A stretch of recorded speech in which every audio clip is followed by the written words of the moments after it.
Hello friends, आप सभी का स्वागत है मेरे YouTube channel power plant genius में। फ्रेंड, आज का जो हमारा टॉपिक है ये पल्वराइजर प्लांट पर बेस्ड है। आप इसे पल्वराइजर भी कह सकते हैं और या कोल मिल कह सकते हैं। आज हम कोल मिल पर डिस्कस करेंगे कि कोल मिल किस तरह वर्क करता है, क्या क्या बेनिफिट्स होते हैं और कोल मिल के इंटरनल कंपोनेंट्स के बारे में भी जानेंगे। तो बने रहिए आप वीडियो के साथ लास्ट तक। फ्रेंड, इस वीडियो के माध्यम से मेरी कोशिश ये रहती है कि आप लोगों को मैं जिस भी टॉपिक पर बात करूं, टॉपिक के बारे में पूरी जानकारी आप लोगों को इस वीडियो के थ्रू मिल पाए। तो फ्रेंड, चलिए देखते हैं आज का जो हमारा टॉपिक है। फ्रेंड, आज हम HP 1103 डायनेमिक टाइप कोल मिल की बात करेंगे, क्योंकि अधिकांशतः जो बड़े प्लांट होते हैं 600 मेगावाट, 660 मेगावाट, 800 मेगावाट, इन तरह के प्लांटों में ज्यादातर यही कोल मिल यूज होता है। इसलिए हम इसी कोल मिल पर आज डिस्कस करते हैं कि HP 1103 डायनेमिक कोल मिल क्या होता है, किस तरह वर्क करता है। सबसे पहले देखते हैं कि HP 1103 का मतलब क्या होता है, और इसे इंटरव्यू में भी पूछा जाता है कि HP 1103 क्या है। फ्रेंड, यहाँ HP का जो मतलब होता है, ये HP मीन्स हाई प्रेशर। 110 ये बाउल का डाया होता है जो इंच में होता है। जो नंबर ऑफ 3 होते हैं ये इसके रोलर्स को रिप्रेजेंट करता है। डायनेमिक जो उसके डायनेमिक सेपरेटर होते हैं, डायनेमिक सेपरेटर ऑफ क्लासीफायर, ये क्लासीफायर को शो करता है कि यहाँ पर कौन से क्लासीफायर का यूज किया गया है। फ्रेंड, अगर HP पल्वराइजर के इंट्रोडक्शन की बात करें तो HP पल्वराइजर का जो वर्क होता है फ्रेंड, ये 25 से 30 mm का जो कोल हमें रॉ कोल मिलता है, इस रॉ कोल को ये 75 माइक्रोन तक रिड्यूस करता है और रिड्यूस करके फर्नेस में कंबस्शन के लिए भेजता है। फ्रेंड, सभी बॉयलर में 75 माइक्रोन का ही कोल का साइज हो ऐसा जरूरी नहीं होता। किसी में 70 माइक्रोन, किसी में 80 माइक्रोन का भी साइज यूज होता है। तो ये जो 70 माइक्रोन है, 80 माइक्रोन है का जो साइज होता है, ये किस तरह निकाला जाता है, इसे भी हमें समझना जरूरी है। इस वीडियो के माध्यम से मैं इसे भी आपको क्लियर करता हूँ। फ्रेंड, जो कोल का जो सैंपल होता है, कोल का साइज चेक करने के लिए सबसे पहले हमें कोल का सैंपल लेना होता है। कोल का सैंपल हम मिल के डिस्चार्ज से लेते हैं। मिल डिस्चार्ज के एक स्पेसिफिक एरिया से ही हम इसका सैंपल इकट्ठा करते हैं। सैंपल इकट्ठा करके इसे लैब में भेजा जाता है। यहाँ पर इस कोल सैंपल को 1 इंच वर्ग के एक प्लेट में डाला जाता है। उस प्लेट में 200 एक समान छेद बना होता है। उस प्लेट में हम इसे डालते हैं और उस प्लेट में डालने के बाद अगर जितना हमने मटेरियल डाला था उसमें 80% मटेरियल पास कर जाता है और 20% रिटेंशन हमें मिलता है, तब हम इसे 75 माइक्रोन का कोल मानते हैं। अगर रिटेंशन 20% से अधिक होता है, उस कंडीशन पर हमें फिर से मिल में कोल रोलर्स की स्थिति क्या है, BRS का क्या पोजीशन है, ये सारी चीजें चेक करनी पड़ती है। आज के टाइम पे इतनी जो लार्ज कैपेसिटी की प्लांट बनाई जा रही है, उसमें सबसे पहले हमें ये पता होता है कि किस तरह हमें कोल का कंबस्शन कराना होता है। अगर हम बड़े साइज का कोल का अगर कंबस्शन कराते हैं, उसमें टाइम ज्यादा लगता है, कंट्रोलिंग हमें इतनी रहती नहीं। लेकिन अगर हमने कोल को ही पाउडर फॉर्म पे ले लिया है, पाउडर फॉर्म में लेने के बाद अगर हम इसे जैसे ही फर्नेस में डालते हैं, इसमें इसका जो कंबस्शन है बहुत ही इजी हो जाता है और इसमें हमें कंट्रोलिंग भी अच्छी मिल जाती है, जिसके कारण हमें प्रेशर टेम्परेचर पे भी ज्यादा वेरी नहीं करता। इस तरह से हम लार्ज कैपेसिटी के प्लांट पल्वराइजर प्लांट के हेल्प के थ्रू ही बना पा रहे हैं। सबसे पहले कोल के पाथ को समझते हैं फ्रेंड, कि कोल किस तरह हमारे कोल मिल में आता है, कोल मिल से फर्नेस तक जाता है। सबसे पहले इसे CHP में इकट्ठा किया जाता है। इस कोल को ट्रेन रैक से या दूसरे साधनों से, ट्रकों से कोल को सबसे पहले इकट्ठा किया जाता है CHP में, जिसे कोल हैंडलिंग प्लांट भी कहा जाता है। और इसे एक कन्वेयर बेल्ट के थ्रू कोल क्रशर में पहुंचाया जाता है। कोल क्रशर में पहुंचाने के बाद 25 से 30 mm की साइज पर जो बड़े कोल होते हैं उन्हें तोड़ दिया जाता है। बड़े कोल को तोड़ने के बाद में इसे बंकर में इकट्ठा कर लिया जाता है और इसे कोल बंकर से कोल फीडर के थ्रू जितनी मात्रा में हमें कोयला चाहिए उतना हम मिल में लेते हैं। और मिल में लेने के बाद में इसे मिल में जो हमें ग्राइंडिंग रोलर्स होते हैं, इनके थ्रू ग्राइंड कर लिया जाता है और ग्राइंड करने के बाद एक स्पेसिफिक साइज का कोल फाइन्स मिलता है। इन्हें हम फर्नेस में एंट्री कराते हैं और फर्नेस में एंट्री होने के बाद यहाँ पर कंबस्शन होता है। अब समझते हैं फ्रेंड कि मिल के जो इंटरनल कंपोनेंट्स क्या होते हैं, क्योंकि अगर मिल को अगर आपको पूरी तरह से समझना है तो इसके कंपोनेंट्स को भी आपको समझना होगा। तो इस वीडियो के माध्यम से मैं इसके कंपोनेंट्स को जो ज्यादा इंपॉर्टेंट हैं, जिसे आपको जानना चाहिए, उन्हें मैं यहाँ पर क्लियर करता हूँ। तो बने रही वीडियो के साथ लास्ट तक। फ्रेंड अगर वीडियो आप स्किप करते हैं तो छोटे छोटे जो पॉइंट होते हैं जो बहुत इंपॉर्टेंट होते हैं, इंटरव्यू में आपसे पूछा जाता है, ऐसे पॉइंट आपसे मिस हो सकते हैं। इसलिए आप वीडियो को अंत तक देखिए, पूरा देखिए और बिना स्किप किए देखिए। फ्रेंड सबसे पहले बात करते हैं एयर की। हमें कोल मिल में एयर की जरूरत पड़ती है। कोल मिल का बेसिक जो वर्क होता है फ्रेंड, ये ग्राइंडिंग होता है और ड्राइंग होता है और मटेरियल की ट्रांसपोर्टिंग होती है। सबसे पहले यहाँ पर कोल को सुखाया जाता है, फिर ग्राइंड किया जाता है और मटेरियल को वापस फिर से ट्रांसपोर्ट कर दिया जाता है फर्नेस तक। फ्रेंड सबसे पहले कोल को सुखाने के लिए हमें हॉट एयर की जरूरत पड़ती है और ट्रांसपोर्टिंग के लिए भी हमें एयर की जरूरत पड़ती है। तो सबसे पहले हम इसके लिए पीए फैन चलाते हैं और यहाँ पर सील एयर फैन अवेलेबल होता है। तो सबसे पहले पीए फैन का वर्क समझते हैं कि पीए फैन किस लिए यूज किया जाता है। पीए फैन में हम एटमॉस्फेयर से एयर सक करते हैं। एयर सक्शन करने के बाद इसे एपीएच में भेज दिया जाता है, जहां पर स्पेसिफिक एयर का टेम्परेचर हमें मिल जाता है। ये 200 to 220 हमें मिल इनलेट पर चाहिए होता है। इतना टेम्परेचर हमें मिलने के बाद में ये इसकी एंट्री मिल में कराई जाती है और मिल में एंट्री कराने के बाद में ये कोल को सुखाता है और ट्रांसपोर्ट करता है फर्नेस तक। लेकिन फ्रेंड हमें जो मिल का आउटलेट टेम्परेचर है, इसे देखते हुए मिल का इनलेट टेम्परेचर रखना होता है।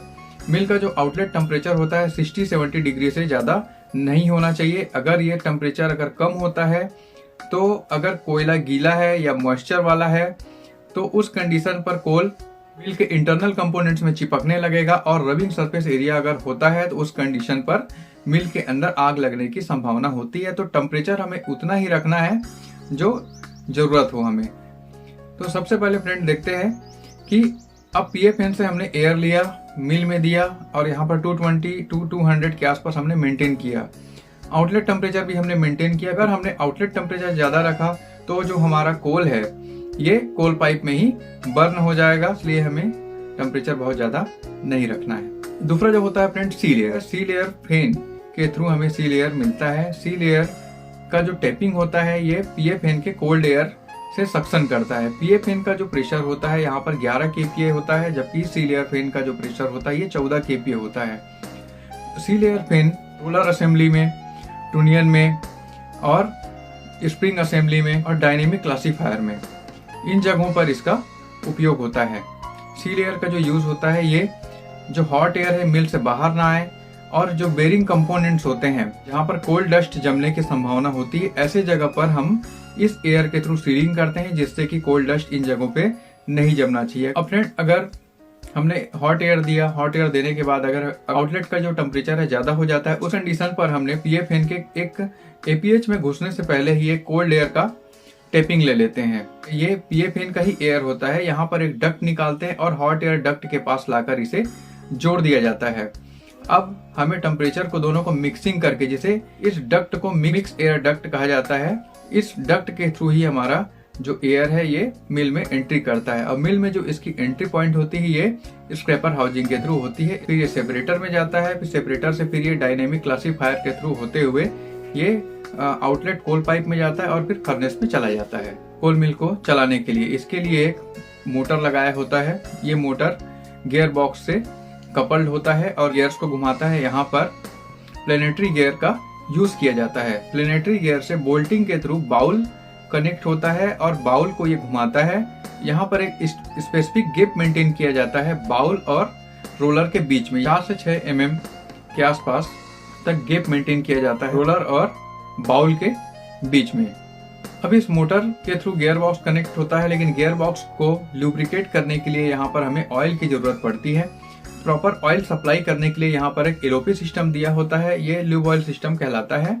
ल्यूब ऑयल सिस्टम में यहाँ पर ऑयल भर के रखा जाता है। यहाँ पर VG320 ऑयल ग्रेडियंट का यूज किया जाता है और इनका जो पैरामीटर है प्रॉपरली मेंटेन किया जाता है। और कंटिन्यू जब तक हमारा मिल चलता है तब तक यहाँ पर एलओपी सिस्टम चलता रहता है और मिल स्टार्ट करने से पहले ही एलओपी सिस्टम को स्टार्ट कर लिया जाता है। और इसके जो ल्यूब ऑयल पंप होते हैं इन्हें भी ट्रायल ले लिया जाता है कि अगर हमें चलाना हो उस कंडीशन पर ये वर्क कर रहा है या नहीं कर रहा है।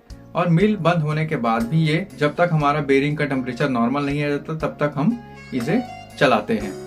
फ्रेंड हमने बात कर लिया रोलर का, हमने बात कर लिया हॉट एयर, कोल्ड एयर और मिक्स एयर का, और हमने साथ ही मिल मोटर पर भी चर्चा कर ली।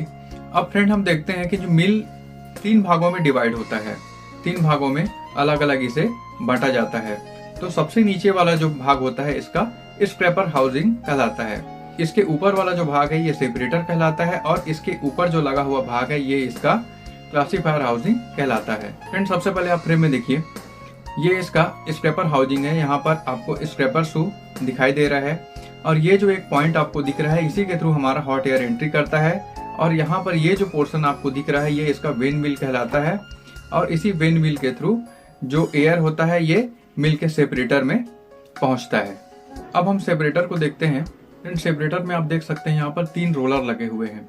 रोलर के नीचे का ये जो भाग है ये बाउल कहलाता है और बाउल के किनारे पर अभी जो मैंने थोड़ी देर पहले आपको जो बताया था वेन व्हील, ये वही वेन व्हील है जिसके थ्रू एयर सेपरेटर में एंट्री करता है। ये आप अभी जो देख रहे हैं ये सेपरेटर जोन कहलाता है मिल का। यहाँ पर जो आप ऊपर देख रहे हैं ये इसका क्लासीफायर है, इसे क्लासीफायर का केज कहा जाता है। और रोलर के नीचे ये जो प्लेट लगी हुई दिख रही है ये रोलर गार्ड कहा जाता है। और जिस जगह पर रोलर लगा हुआ है इसे जनरल असेंबली कहा जाता है। इस जनरल असेंबली में भी हमें ऑयल भरना पड़ता है, इसी के थ्रू हमारा जो रोलर है इनके बेरिंग को लुब्रिकेशन मिल पाता है और इसी के थ्रू ये रोटेट हो पाते हैं। जो ऑयल टॉप अप पॉइंट है इसका ये वाला भाग है, आप फ्रेम में देख सकते हैं। रोलर के जस्ट नीचे का जो ये भाग आपको दिख रहा है ये BRS कहलाता है, इसे बुल रिग सेगमेंट कहा जाता है। फ्रेंड ये एक तरह से लाइनर ही होता है। इसी के ऊपर ये जो रोलर्स हैं ये चलते हैं। कभी कभी जब इनमें कोई प्रॉब्लम आता है, कोई प्लेट अगर घिस जाती है उस कंडीशन पर इसे पार्ट बाय पार्ट निकाल कर अलग भी कर लिया जाता है और उन प्लेट्स की जगह पर दूसरी प्लेट्स लगा दी जाती है। अब ये वाला जो भाग मैंने आपको बताया था फ्रेंड ये इसका वेन व्हील कहलाता है। वेन व्हील बाउल के साथ ही घूमता है। जब बाउल रोटेट करता है इसके साथ ही वेन व्हील इसी के साथ फिक्स होता है।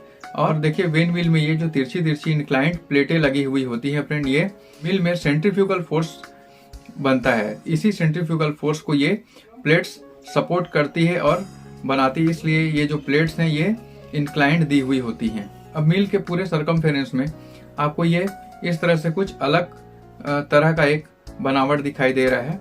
ये भी प्लेट्स होते हैं, इसे लाइनर प्लेट्स कहा जाता है।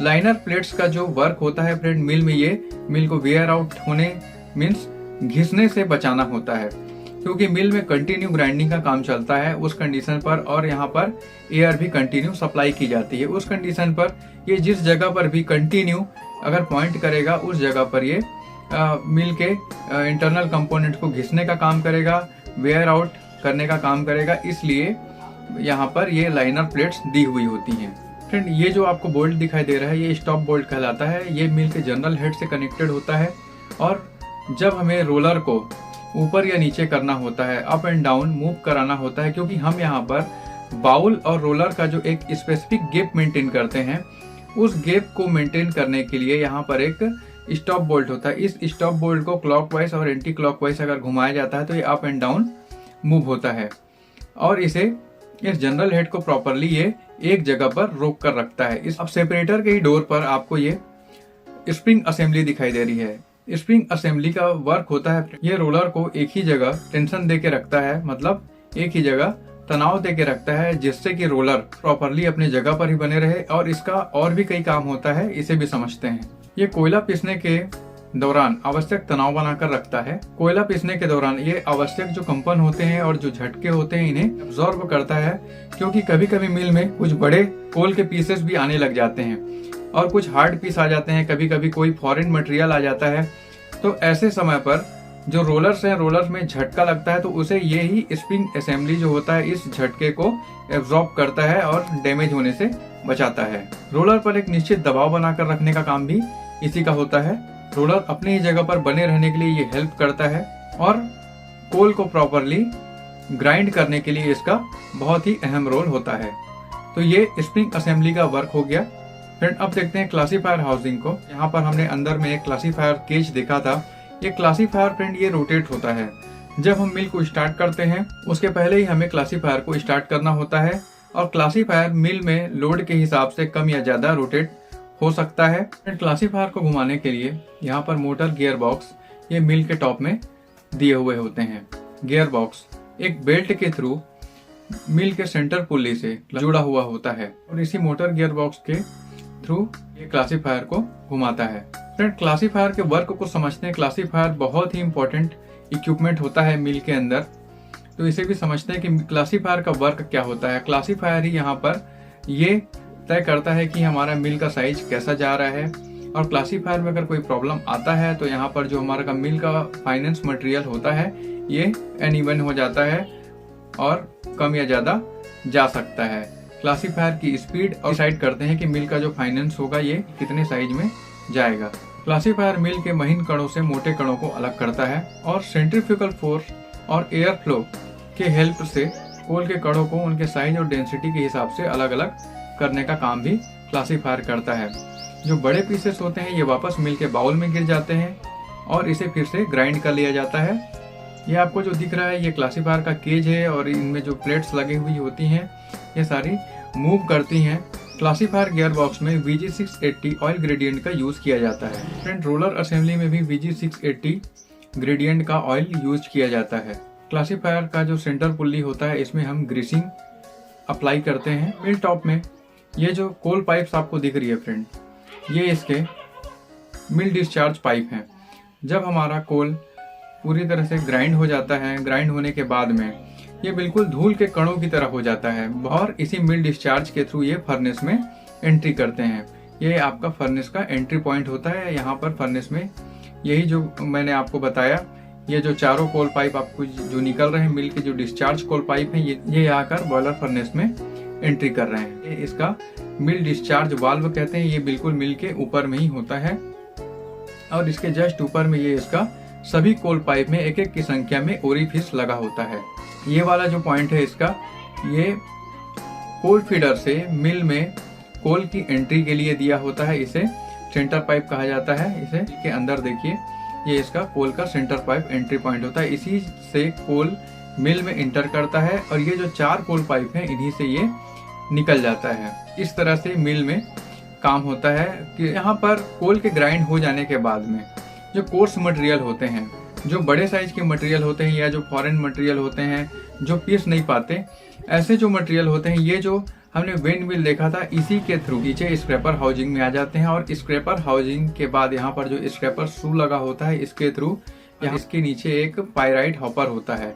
ये पाइराइट हॉपर में आकर इकट्ठा होने लग जाते हैं और इकट्ठा होने के बाद में इसे 1 घंटे में 1.5 घंटे में जिस तरह से मिल का रिजेक्शन होता है, अगर किसी में कम आ रहा है, अगर रोलर की स्थिति अच्छी है या मिल प्रॉपर वर्क कर रहा है तो बहुत कम मटेरियल आता है, तो उस कंडीशन पे 1 घंटे 1.5 घंटे 2 घंटे के आसपास में भी इसमें रिजेक्शन मटेरियल इसे निकाल लिया जाता है ट्रॉली में। कभी कभी मिल में अगर ज्यादा एयर हो जाता है या अगर टेम्परेचर मेंटेन नहीं होता, इनलेट टेम्परेचर अगर हाई हो जाता है या मिल में रबिंग सरफेस हो जाने की वजह से टेम्परेचर बढ़ता है और अगर मिल में आग लग जाता है, तब इस कंडीशन पर इसमें आग बुझाने के लिए हमें स्टीम की जरूरत पड़ती है। ये जो स्टीम है ऑक्सीडर्स के थ्रू यहाँ पर प्रोवाइड करा जाता है। ऑक्सीडर का जो टेम्परेचर होता है ये 250 डिग्री होता है, का जो प्रेशर होता है ये 8 kg के आसपास होता है।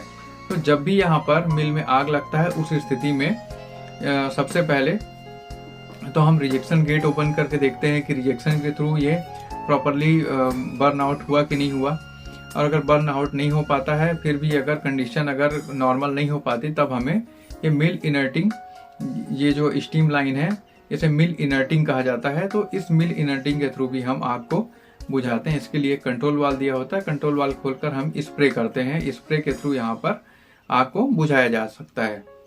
तो फ्रेंड, ये मिल की कार्यविधि थी, किस तरह काम करता है और क्या क्या इसके इंटरनल कंपोनेंट होते हैं और किस तरह ये काम करते हैं, ये सारा मैंने आपको बताया। और फ्रेंड, लास्ट में हम एक बार मिल को फिर से एक बार समझ लेते हैं कि मिल में किस तरह कोल आया, किस तरह एयर आया। सबसे पहले आप देखिए ये पूरा आपको मिल दिखाई दे रहा है। अब यहाँ से कोल इसमें एंट्री होती है, कोल एंट्री हुई। कोल एंट्री होने के बाद में ये PFN के थ्रू यहाँ पर हॉट एयर आया और यहाँ पर ये हमारा मिल अभी रनिंग पर है। और जैसे ही कोल एंट्री होती है तो यहाँ पर कोल की ग्राइंडिंग स्टार्ट हो जाती है। कोल की ग्राइंडिंग स्टार्ट हो जाने के बाद में जब ये 75 माइक्रोन के आसपास पहुंच जाता है उस कंडीशन पर ये क्लासीफायर के थ्रू बाहर मिल के डिस्चार्ज में चला जाता है। मिल के डिस्चार्ज में जाने के बाद में ये फर्नेस तक चला जाता है और इसमें जो कोर्स मटेरियल होते हैं ये नीचे स्क्रैपर हाउसिंग में गिर जाते हैं और स्क्रैपर हाउसिंग से ये पायराइट हॉपर में आ जाता है, पायराइट हॉपर से ये बाहर हो जाता है। तो मिल का इतना ही काम होता है। आई होप आप इसे अच्छे तरह से समझ गए होंगे कि मिल किस तरह काम करता है, क्या क्या इसका इंटरनल कंपोनेंट है। तो फ्रेंड ये हमारा आज का टॉपिक था और अगर आप लोगों को अच्छा लगे या आप लोगों के लिए हेल्पफुल होता है तब आप जरूर लाइक करें, शेयर करें, सब्सक्राइब करें और अगर कोई भी डाउट्स होते हैं तो आप मुझे कमेंट सेक्शन में कमेंट कर सकते हैं। और इसके बाद में जो हमारा अगला जो सेशन होगा ये मिल पर ही होगा। मिल पर ही हम डिस्कस करेंगे कि मिल में क्या क्या प्रॉब्लम आते हैं, किस तरह सॉल्व किया जाता है। Thank you friends.